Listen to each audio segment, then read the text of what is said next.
Mark Alt now plays for the Ontario Reign, maybe LA Kings. He's in the organization. He's a defenseman, and he joins us now. Mark, thanks for coming on the Rainy Day podcast. Yeah, thanks for having me on. Happy to be here. I bet, Zach, you've got a good starter for us today. So we always kick things off with a would you rather, break the ice a little bit here. So we're going to throw you a tough one. Okay. Would you rather have to binge watch The Big Bang Theory once a year? It's a 280 episode show, which is ridiculous.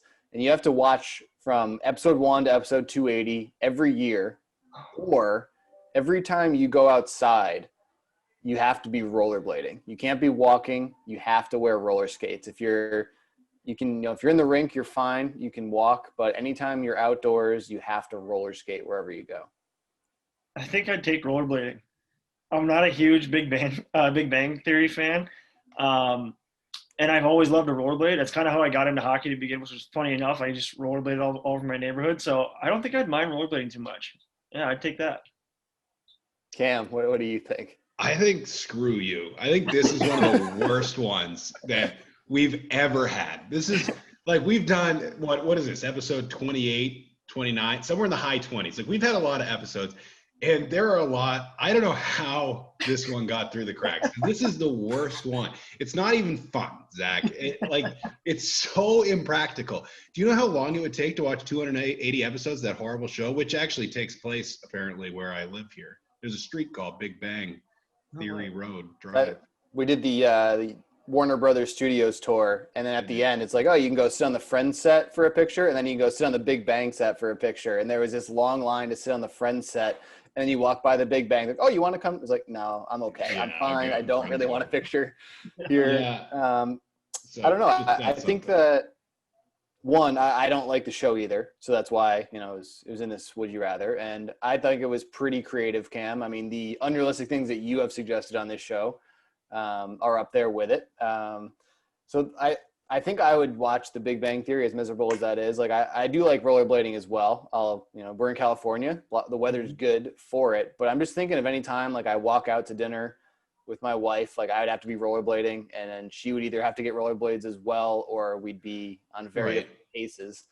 So you're just beating into the car is all you're saying. You're just going to get there first. Yeah. Yeah. So I guess I'll be getting there and reserving the table. Yeah. It's just so impractical. Like I can't stand that you asked this. And if I could multitask when watching that show, I could just get into online poker or something like that. I'm not saying you have to, sit there like eyes glued to the TV, but you can't be, you can't just be on while you're doing other things on mute. You have to be generally following along with the plot.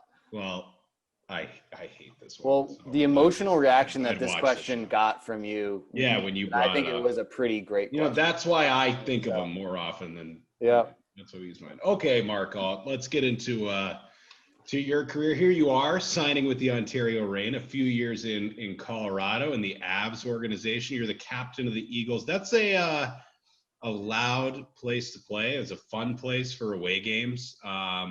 Talk to us a bit about playing out there. I imagine it's a little bit different than maybe some of the previous markets you were in. Yeah, absolutely. I was actually quite surprised when I got out there. That rink in that city is a diehard hockey city. And I was shocked, honestly, when we had our first home game, and that place was completely full, and it is unbelievably loud. And when they get the cowbells and stuff like that going, it gets even louder. So we had a great fan base there. And those home games were something else, especially because that's not always the case in the American League. Some of these rinks are, half empty sometimes, depending on where you're playing. So I had that place full just about every Friday and Saturday night, made those games a ton of fun.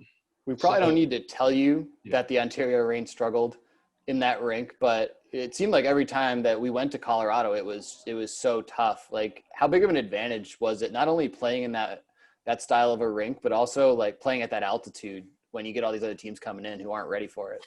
Yeah. I mean, all those things kind of compile. I thought, like, again, the altitude thing, I didn't really believe it when I first got to Colorado. And then I was proved wrong about 3 days later when I felt like I was breathing needles in training camp. And then, you mix that with a smaller rink and a loud rink. I think it's kind of like sensory overload almost when you get in there as an away team. It's kind of a lot to deal with. So as being the home team, you kind of like thrive on it. And other teams, it kind of takes you a minute to adjust. So I think it was a pretty big advantage playing up there. So you played for the Philadelphia organization. Before that, Mm-hmm. we talk about Adirondack a lot on this podcast. We'll do you all a favor and not talk about it here for a bit. You end up going to Lehigh Valley. I got to ask because there's a lot of nice markets in the American Hockey League. And I don't think that Lehigh Valley is necessarily one of them. So I remember driving in there, and around the rink, like one block, it's beautiful. But then you go outside, it's totally different. How'd you like living in Allentown, living in that area? It was an interesting place to play a game. Like the fans were great, the building was great, outside area, and then I was like, "There's the AHL team here." It's unusual, for sure. And so exactly what you're saying. I live probably 15 minutes outside of Allentown, so just kind of out in the suburbs. So you're out there and you get next to a Wegmans and you're just in an apartment building. You kind of drive through like the heart of Allentown, which you're saying at the time was pretty run down. I mean, it was a struggling city, and I think they were trying to revamp it with the rink and the new restaurants and stuff. But yeah, all of a sudden you get past that brand new state-of-the-art rink, all brand new restaurants around it for about a block, and then it just kind of trails off into the rest of Allentown. So I could see the vision for the city. I think when I got there, it was just the start. So it's kind of a strange time to be in that city.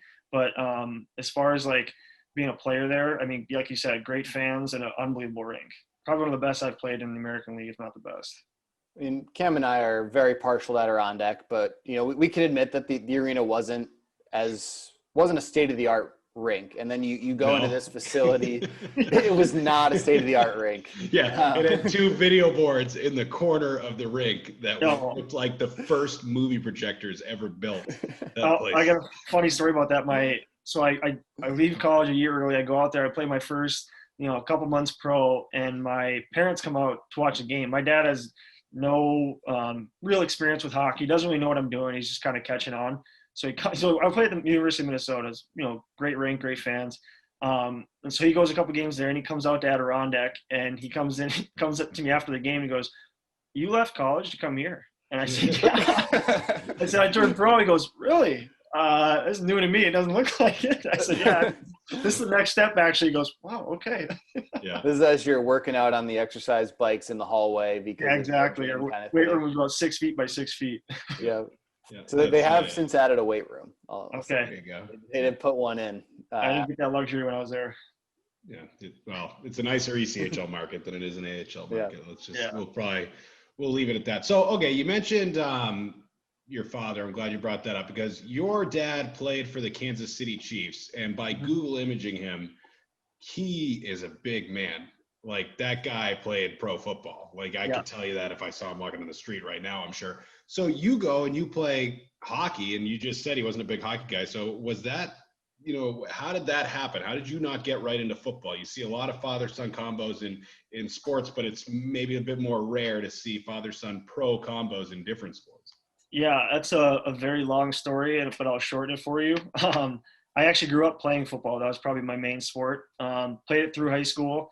Had offers to play Division I for football and also hockey, and it kind of came down to it was actually signing day, and it's a long story, but always felt like hockey was kind of my calling. Could have played both. Obviously, my family was pushing extremely hard for football because we were a football family. My younger brother's actually committed to go to Notre Dame right now as a lineman too, and he's just as big as my dad. So so I'm kind of the anomaly. I got these two gigantic. My dad's gigantic, my brother is, and I'm kind of right there. What position did you play? I was quarterback. And where do you? I guess you're far enough removed now, right? Like, where would you have gone to play D1 college football? I really wanted. I probably most likely would have gone to Iowa. That's where my dad played. But I did have looks and offers from UCLA, and I was very interested in going there. Rose Bowl. There you go. Yeah. It's right down the street. Yeah. We're doing a lot of Pasadena talk today. Big Bang Theory, Rose Bowl. Yeah. Okay, so you end up playing hockey. Obviously, it worked out because now you're a pro hockey player. So I imagine looking back, you're pretty happy with that decision. Yeah, absolutely. It's tough. I look back all the time, and you can't I don't regret anything. This has been my journey, and hockey's taken me some pretty crazy places, and I've just enjoyed all of it. And hockey's such a different sport. I grew up all football, and so for me, it was kind of like I'm going to take my own kind of avenue, and it's worked out, and I've loved every minute of it. So, Zach, I think that's a good time to get into our game today. I'm going to switch the topic. We'll go from football to the game. So I came up with a game, Mark, and our fans know that we come up with a lot of games, and some of them land. Some of them are the best games in the world, and then some of them are like this. So I came up with a really good. I think you're selling it. I think you think so? Okay. So I get the bad would you rather, the bad game. What's going on? Well, no, the game, and Jesse, if you can put some music behind this after the fact, because we do these on Zoom now and you can't do it live. So the game's called Control Alt Delete, and I came up with the name before I came up with the game. And so I said, well, it's a good name, so we can do something around this. So here's how I was able to tie it together. I'm going to give you, and Zach, you're going to play too. It's kind of like our fans remember when we had Sean Dursey on the podcast and we did Durs in, Durs out. It's kind of like that. So I'm just going to give you something, a topic, a thing, a food, whatever it may be, and do you use computers? Have you ever used a computer? Yeah, I dabble with them. Yeah, okay. So when you hit Control Alt Delete, things are going haywire, right? Yeah. You just gotta get out of there. You gotta shut the program down. So you gotta tell me if we're gonna let it ride, we like it, we're gonna let it go, or if we're gonna have to hit Control Alt Delete here because things are going haywire and you don't like this at all. You just gotta get out of this. So I'm just gonna go down the list here. So we're starting off pretty simple with bow ties. Are bow ties, are we going to let them ride, or are we hitting Control Alt Delete? Get those out of my life. I can't deal with that. I go Control Alt Delete on that one. Never worn one, never been able to tie it. Yeah. Same. I have one, just a plain black one that I wore once, looked ridiculous in, and won't wear again. So yeah, I'm on the same boat. I don't do bow ties either. So all three of us Control Alt Delete. I actually I wore a bow tie on for my wedding because. Yeah, and I think if you wear a tux, I think that's totally different. I'm not talking about a tux. I'm talking about, hey, it works on him. Quentin Byfield wears a lot of bow ties, but it's just not for me. I don't like them.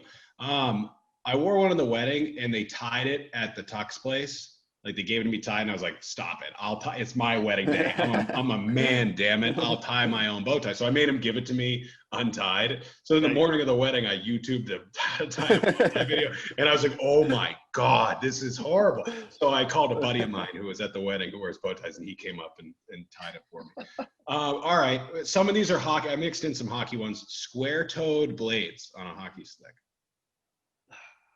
Control Alt Delete. Really? Yeah. That bugs you, Zach? When I was in like squirts, I had a square-toed blade, and I was an elite level scorer. So maybe if I stuck with the square-toed blade, I'd be being interviewed right now instead of doing the interview. So I'm gonna keep them around. So maybe that was my downfall. It was either that or the 50 pounds. It wasn't the lack of athletic ability. Yeah, it wasn't the fact that I'm unathletic. It was the square-toed blade. Might have been. I'm in on the blades. Yeah, I like square-toe blades. Whenever I see a guy that uses one, I think, like, that's a solid player right there. He's not going to light it up, but he's not going to make a lot of mistakes. Yeah, he's just going to get it done. They're few and far between now. Snakes is our next one. I'm not going to delete them. They don't bother me, but I'm not like a fan by any means. Sure. Is that fair? Control Alt Deleting snakes. You don't like snakes, yeah? Not a big fan. My dad is petrified of snakes. Really? Yep. Even the little garden snakes, I think. Good to know. Good to know, Mr. Dooley. All right. Yeah, I wouldn't Control Alt Delete them. I can live with them. Control Alt Delete. I'm going to Control Alt Delete this, except in very limited circumstances. Taping the candy cane on your stick, like the ring all the way down. Can't delete it. I've seen too many good players do it. And I tried it when I was younger, and I actually liked it. I don't know why I ever got away from it, but I've seen too many good players use it, so I can't delete it. I think it looks kind of cool. I don't know. It's I'm gonna keep it around as well. I think it's whatever works for you, right? Whatever. I'm gonna Control Alt Delete it anywhere but the AHL or higher. So AHL and NHL personally, like you better be good. If you're gonna do it, you better be good. If you have it, you have to have hands. And you got to be able to put it to work. You can't just do it for show. That's true. There you go. Okay, this is a good one. This is actually, I go back and forth on this a lot. Do you golf? Yeah, a little bit. Okay. Bluetooth speaker in your golf cart. I'm so torn on this because I don't do it, but every time I go golf with my buddies, they're blaring it, and you hear it on other holes and stuff. So, like, it all depends. Sometimes I'm in the mood, but also sometimes you have two carts and each guy's got their own speaker, and it's just chaos when you're trying to golf. So I'm gonna leave it because sometimes you like it. I'm gonna leave it. That's exactly what I would have said. Like, I don't do it, and if it's okay. Like, sometimes I'll play with guys who like to do it, and it's fine. Yeah. It's not for me. I like the quiet kind of when I'm out there, but yeah, I'm not going to control it, delete it. I'm going to control it, delete it, and and like people do it, and I won't tell them not to do it, but I should. I think I'll start control alt deleting them because I'm not out there to like. We're not on a boat.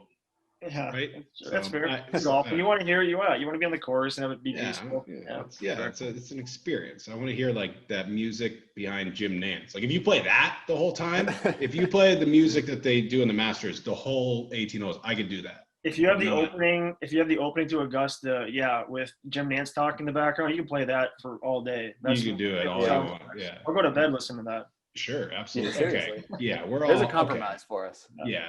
So control alt delete unless AC on in the car with the windows open. Do it all the time. Yeah. Not sure why, but I do it. It wastes so much gas and I don't care. It's so worth it. Yeah, keeping it for sure. I'm going to control alt delete it. Really? Outside of like the first maybe 5 minutes of the drive. When you're just starting out, you got to get all that hot air out. Once you get to that point, pick a lane. I think if I like to go windows down, no AC as often as possible. Doesn't always happen out here in California. And then I go AC windows up. I feel like it's just counterproductive. I don't know. Yeah, it brings me back to my youth when you're in the first year of that license in hot and humid summer Massachusetts and you want to be driving around, you want to be comfortable, but you also need to wave when you're driving. So I think that brings me back to 17, 18-year-old Cam, who was he's a pretty cool guy back then. I don't know what happened, but I think we wave a little bit differently now, maybe 4 less fingers when you're putting it out the window. There you go. In our lives, it's a different time. Yeah. Okay. Ads on hockey jerseys. Control alt delete. Get them out of here. I know it might happen, or they might push for it, but boy, it's nice when it's just the team logo. Love it. I, visually speaking, will control alt delete it. I like how the jerseys look better without it. But when you've worked in the AHL and the ECHL for so long, you see the revenue coming in, and it's hard to argue with it. And I think especially right now, NHL teams are going to be looking for some money. So if it means that we all get to keep working and playing, then I'm going to keep it around.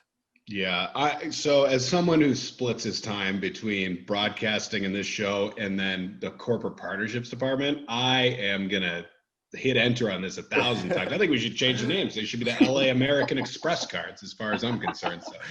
And Jose Barracuda got something right. Yeah, that's right. Exactly. So we're going to tag those things up. Zoos, a lot of controversy, a lot of documentaries now. You see that zoos aren't all they're cracked up to be.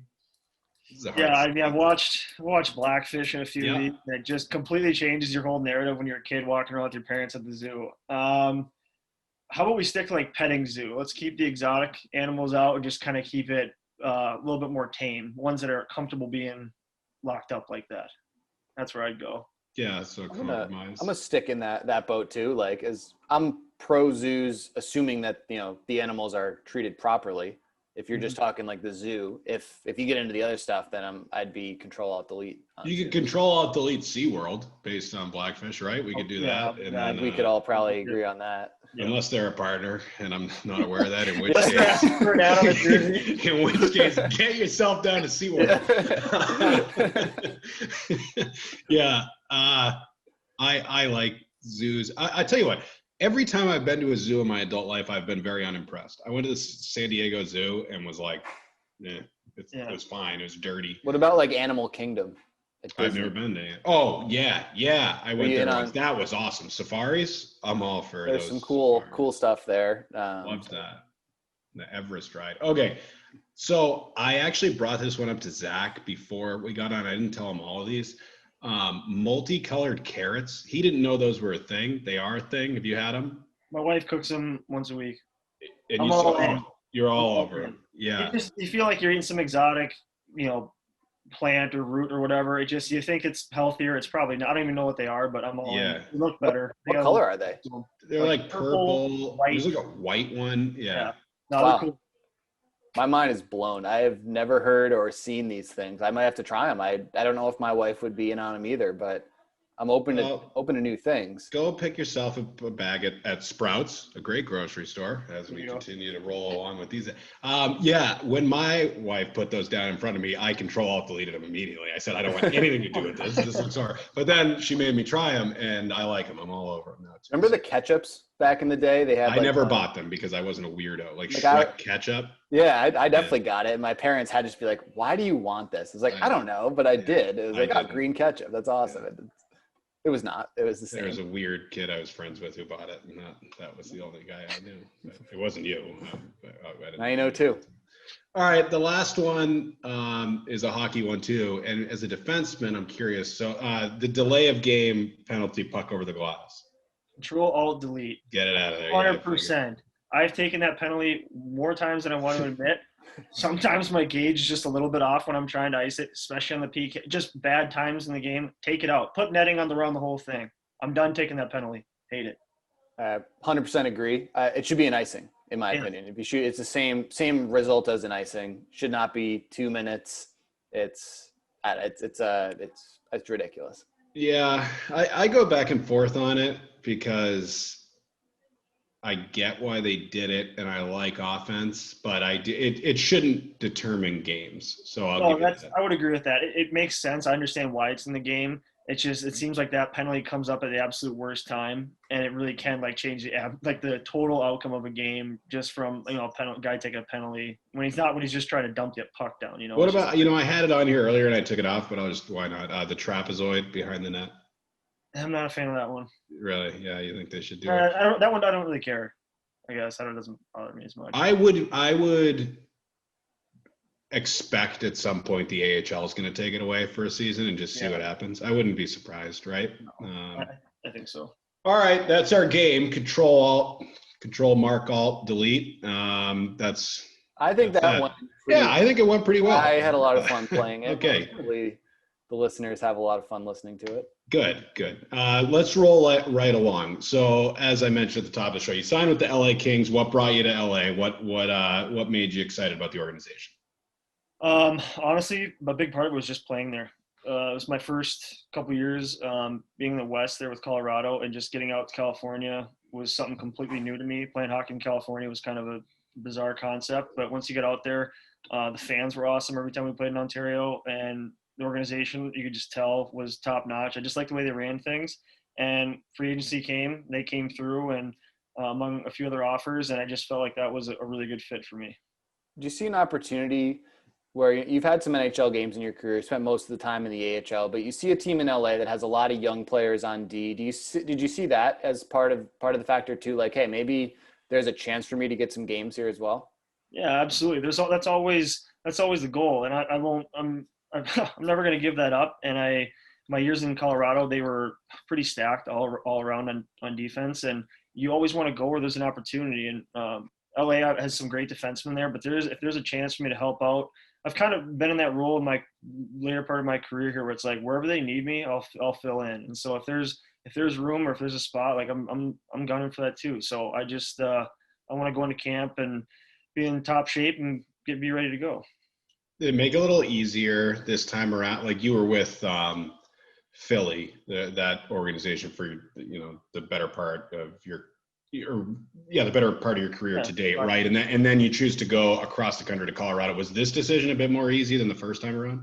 Well, the Colorado from Philly was actually waivers. So I was up. Oh, I'm sorry. Yeah, no, that's all right. The second I asked it, I saw it, and I was like, maybe I'm. Oh, that's fine. So I got to Colorado, but I was on the East Coast for 5 years. You see everything out there, and all of a sudden, like going to Colorado I'm from Minnesota, so going to Colorado was like kind of Midwestern feeling. I was like, man, this is so much more comfortable, and that felt great. And then I started playing games in California. I'm like, man, those guys in the East don't know how bad they got it. Like this is living out here playing hockey in the West. Yeah. So it's gonna be hard to go back, and it's pretty nice.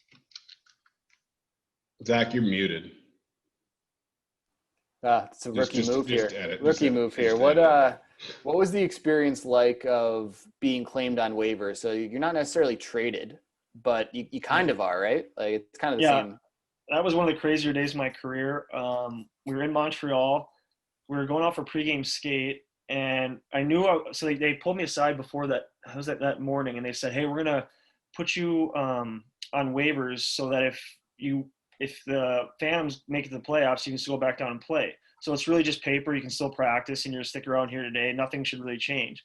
So I went out for pregame skate, and about 10 minutes in, head coach comes over, blows a whistle, and kind of signals me like, "Hey, come over here." And he's like, "Hey, so you've been picked up by Colorado. You can go back to the hotel and grab your stuff." And so I sat in the airport for a few hours that day and flew to Colorado. I mean, it was just like crazy how fast, like, I've never been like exposed to that side, like the business side of hockey, where it's just like, yeah, you're going to move. You've been here for 5 years and you're going to head out to Colorado and you're going to practice with them tomorrow morning. It was just like wild. It's amazing that can happen in your job, but it was just a crazy experience. You can correct me if I'm wrong on this one. Were your rights traded, or were you already signed by the Hurricanes when you were still in college? My rights were traded. Okay, so but you knew you were Carolina, right? So what was that like being in college? You're getting ready. You probably, I assume at that time, knew I'm probably going to go pro next year, maybe, and then you're expecting to do it in Carolina. No, that one was even more off the radar. To be completely honest, like I said, I come from a football background, and this is being brutally honest. I didn't know really how pro hockey worked. I didn't know what really I knew I was drafted. Seriously, like I knew I was drafted, and if I ever was going to go play pro, it was going to be with Carolina or the organization. So I just got a phone call one morning, like it was like somebody from the rink. It wasn't even like from management. They're like, "Hey, you've been your rights have been traded to Philadelphia," and that was it. And I couldn't get a hold of anybody else. I called me. "Hey, you got traded." I was like, "All right, thanks for letting me know." That was actually probably more crazy than getting picked up off waivers. That's interesting. Wait, so have you figured out who the guy who called you was? Or? No idea. Called back and it was some random number at the rink. I don't know who it was. Huh. That's wild. That's something. That's interesting. Hopefully Philadelphia gave you a little bit more of a call. I'm sure they did. I think it came from the rink. Just in college, I was like, I didn't know who I was trying to get in contact with. I didn't know anybody's name, so I just called back and I couldn't get to anybody. It's like, yeah, I had a voicemail. I was like, "You've been traded," and that was it.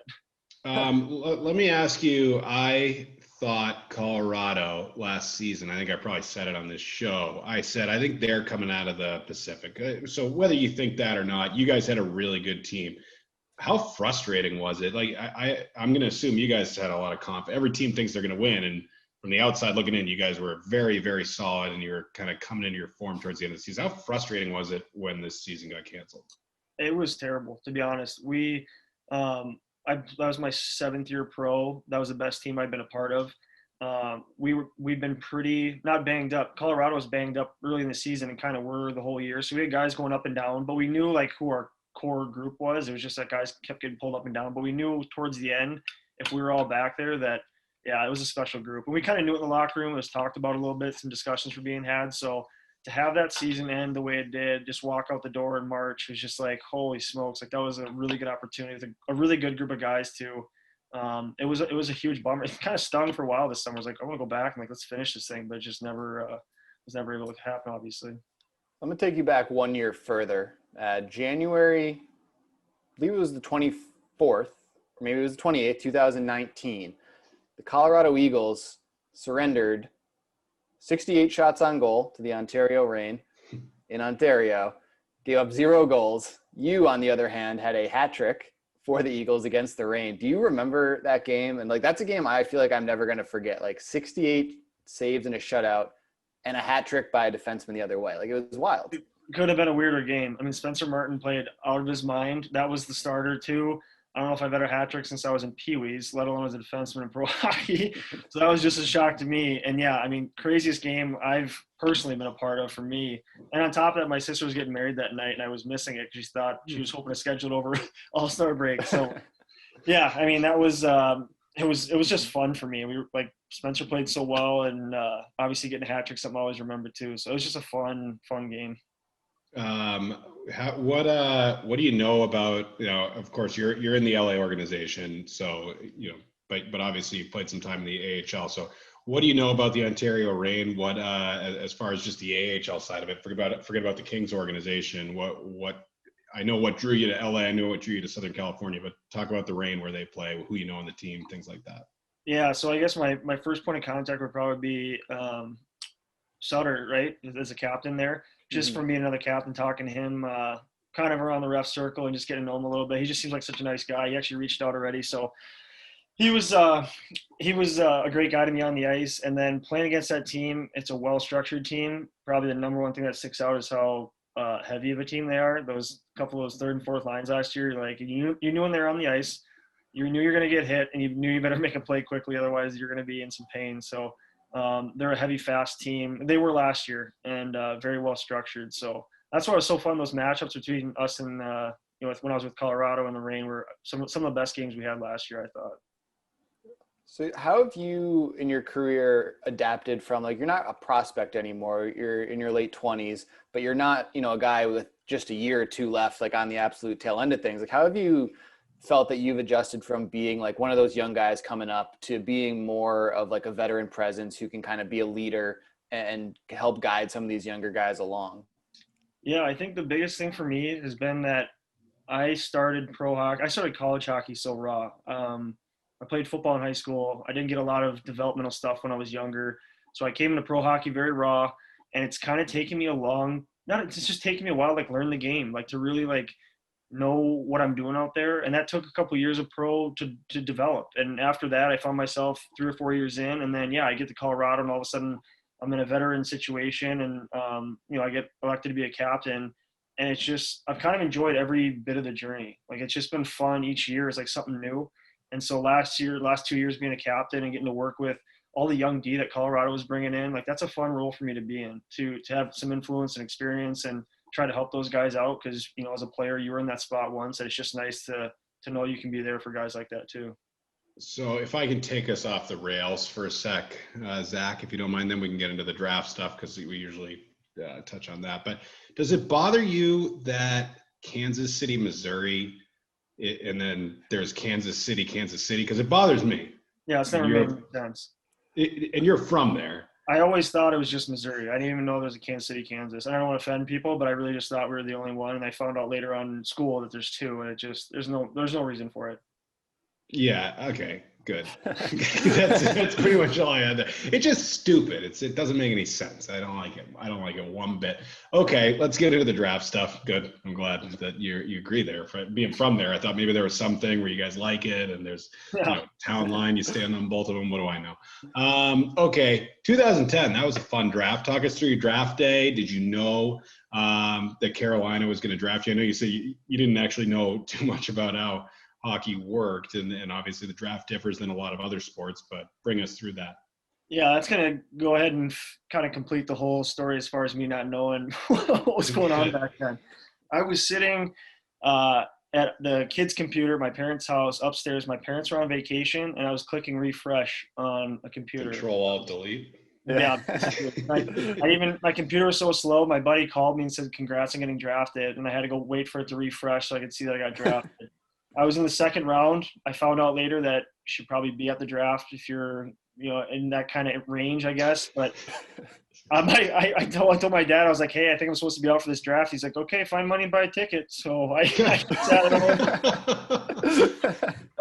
home. Where was the draft that year? It was in LA. Oh, okay, there you go. Yeah. So, no, that was also a strange experience. But like I said, everything with hockey's kind of come on in its own way for me. And, yeah, that was just another piece of the puzzle. Do you get asked anything? Oh, go ahead. No, that's ridiculous. This is the most ridiculous draft day story ever. Yeah, I wish we had this before the draft. This would have been a great story to lead in with. Yeah, you're telling me. Did you get asked anything like weird or ridiculous in the draft process by any of the teams, or did you do draft interviews, like thinking of, not necessarily knowing, what the process was like? Yeah, I did a full combine day. My flight was late, so I think I did 28. So I want to say 28 interviews in the one day. It was crazy. The one thing that stood out for me, I won't say the team, but he wasn't a coach, he wasn't personnel, but he was maybe like somebody they hired to kind of come in and play this role. And I think he had some armed services experience, I would say. And he said, so this is before anybody's spoken to me in the room. He just kind of sits there and he looks at me and he goes, so you're in a hotel and your family's staying in one of the rooms, and you're with your family, and you walk out of your hotel room, you walk over to the elevator, You press the button and the door opens. A guy walks out and he says, "Hey, I'm going to go kill your family. You have a gun in your back pocket. It just happens to be there. What do you do?"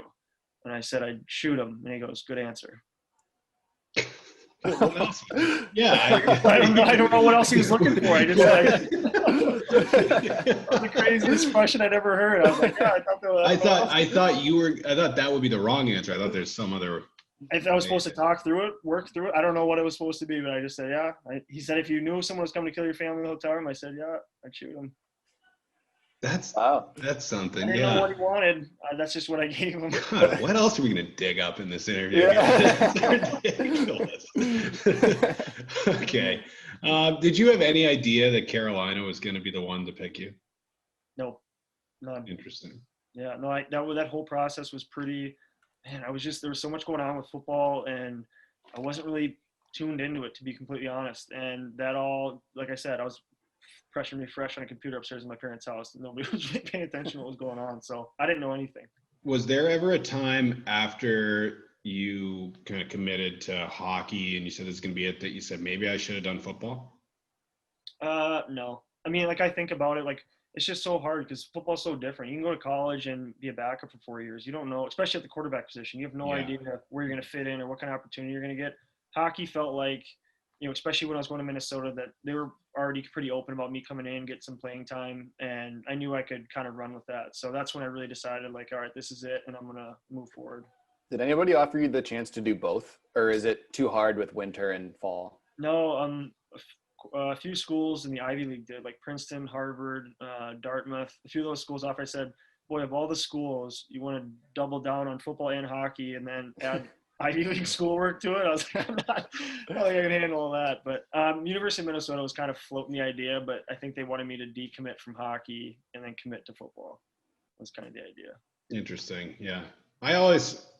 Football is tough too, because I feel like in hockey, if you're pretty good, you can make a career out of it, even if it's not NHL full time. Even if it's not AHL full time, you might be able to find an itch. Whereas in football, like I remember seeing Kirk Cousins play for a couple of years, and I was like, this guy's he's going to be in the Canadian Football League, and now he's making $30 million a year. So it's just weird how those ones work. Well, it's that, and it's like football's so definite, right? Like you play high school, you're good enough. You play college, you're good enough. You play pro, but there's no American League, East Coast League. Like you're based. I mean, there's a CFL and stuff like that, but it just seems more like cut and dry. Like you're either good enough, you play, or you don't. And it's those careers are short. Or they're if you're one of the elites, you're playing for a long time. But there you go. It's almost like you're not good enough at 22. You're not good enough. Whereas a lot of hockey players you see who aren't good enough at 22, but they become more than good enough at 25 or something like that. That's the beauty about hockey is you have some time to, I mean, thank God that's kind of me. I needed some time to work into it. Coming out of college, I wasn't ready, but I've worked at it a lot and gotten better, and there's been some opportunities throughout my career to get up. So. Okay. So being in Colorado for a few years, this is a kind of recurring theme on the podcast that I bring up every once in a while. Denver Airport. Something going on there? We've talked. Yeah, there's something going on there. We dove deep into that one. Yeah. I heard we watched documentaries, we read articles. We went full on conspiracy with the DIA, and I'm a full on believe it all. Because we're local, so I started asking trainers and trying to get some inside scoop, and they all thought the same thing. So it only confirmed more of my beliefs. Yeah, I don't know what it is, but it's something, right? Like there's. Well, we had a couple like layovers and stuff or delayed flights. So we started walking around looking at the paintings they were talking about. There's some weird stuff in that airport. Yeah. For sure. And if this is your first time listening to the show, go Google it. I know that the longtime listeners will know exactly what we're talking about. There's something going on out there. Something's going on. Yeah. We were riding to the airport after our trip there in November, and the bus driver just gets on the mic and just starts giving us like this inside look at like, there's something weird at the Denver airport. It starts pointing out all these little things to check out. It was like everybody knows. It's just like the worst kept secret. Just no one knows exactly how deep it goes. Yeah. Yeah. But yeah. So okay, that's actually I think that's a great place to wrap it up. Zach, I don't want to cut you off, but I had one other question, and it was have you stayed at the Queensberry Hotel? That was my first experience in Glens Falls. I walked in the room. Stayed there that night, got up the next morning. One of the new guys who had just left, like a junior guy came in too. He's like, hey, somebody told me this place is haunted. I go, I It believe is. it. It Yeah. is. Yeah. It 100% is. I didn't sleep for the next 3 weeks. Yeah, I had to live there for 2 weeks when I took no. that job out there, and they told me, they were like, yeah, room whatever it is haunted. They were like, Yeah. people, we don't give out that key. So I stayed in 3 different rooms there over the course of like having to stay there for a while, and all 3 were totally different. One was like the size of a bedroom, the other was the size of a gymnasium, one had 2 bathrooms, like, so that yeah. And it's a hotel in Glens Falls, like the only hotel. So It's unbelievable. Like the first room I stayed in, I think it was like an old conference room. So the room was like 3 times as long as a normal Right. hotel room would be, and there's just one bed, but there's nothing else to fill the space. And then to go to the bathroom, you had to take 3 steps up into the bathroom. And it was just the smallest bathroom I've ever seen. It was the most wild hotel I've ever been in. Yeah. Rough spot. That hotel. Again, they've renovated it, but I went out there and recently for something, and it looks the exact same. So I don't know what they did. Okay. All right, Mark Alt. Thanks for the time. We're looking forward to seeing you out here, and best of luck with the new organization. That sounds good. Thanks for having me on, guys.